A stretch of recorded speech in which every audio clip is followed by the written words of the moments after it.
But first tonight to the good news. Well, we've been speaking on the show this week about how Jacinta Nampijinpa Price needs to move to the Liberal Party and into a lower house seat to position herself for a future run at the leadership. And today, Jacinta announced her intention to join the Liberal Party.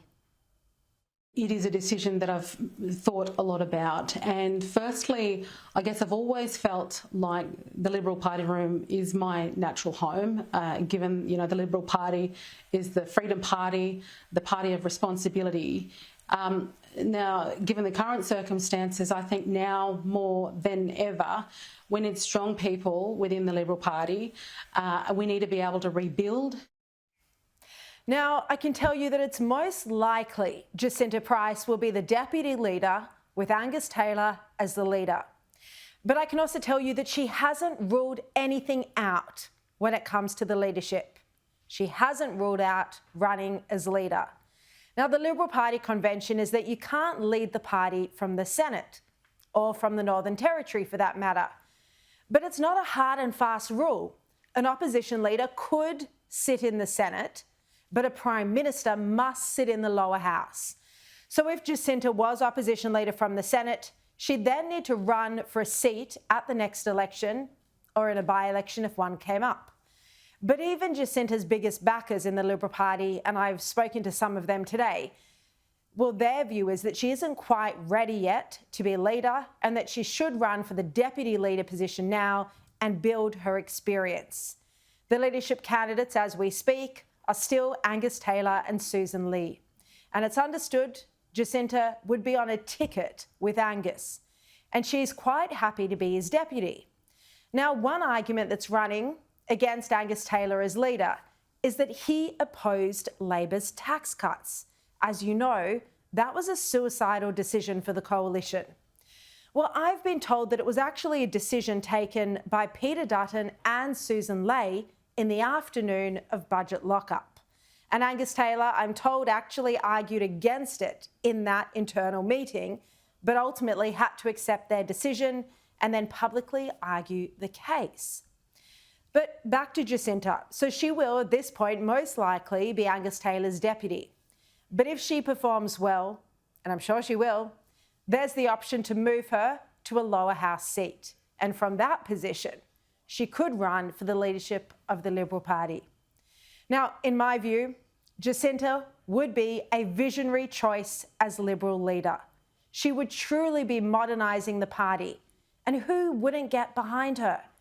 And it would beat the Labor Party at their own game. Labor would have a white old man in Anthony Albanese running against a young female, an Indigenous leader. Jacinta brings excitement and energy to the Liberal Party. If elected by Australians, Jacinta would be Australia's first Indigenous Prime Minister. It would neutralise a lot of the concerns about the coalition. Labor couldn't run their typical scare campaign claiming the Liberal Party has a problem with women or that it's out of touch. Now, everyone accepts Jacinta Nampijinpa Price is a once-in-a-generation political talent. It's a point Alexander Downer, a former foreign minister, made on Chris Kenny earlier this evening. She's fearless. She absolutely goes out and makes her arguments and unapologetically and with great determination. I think she's one of the most important centre-right politicians in Australia of her generation. And the fact that she could end up by being the deputy leader of the Liberal Party, which on the basis of the media is a possibility, is a very, very good sign for the Liberal Party. And I tell you what, there would be a lot of media commentators endorsing Jacinta as leader. Ray Hadley already did it on this show earlier this week. I think the perfect combination would be Jacinta as leader and James Paterson as deputy. He has in-depth experience in national security and defence portfolios. He's got extremely strong policy substance. He has young children, he's in the Senate, so he doesn't have an interest in running for the leadership or moving to a House of Representatives seat. And Jacinta and James are good friends. You can see a picture the Senator James Paterson posted today on his social media page. And Patterson was among those who helped convince Jacinta to move to the Liberal Party, along with Tony Abbott and Claire Chandler. Now, in her interview with Peter Credlin earlier this evening, Jacinta Price said that she's not limiting herself when it comes to leadership ambitions. I will not put any limitations on myself. And ultimately, again, I guess I've always been led by the Australian people and will continue to do so. And Jacinta's personal story of overcoming adversity is simply incredible. She told it in her book last year. She had the courage to detail her struggles and her life of hardship.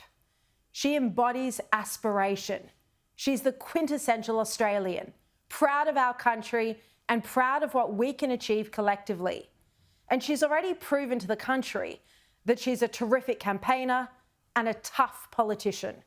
Her stance during The Voice was one of the reasons voters went against Albanese's proposition.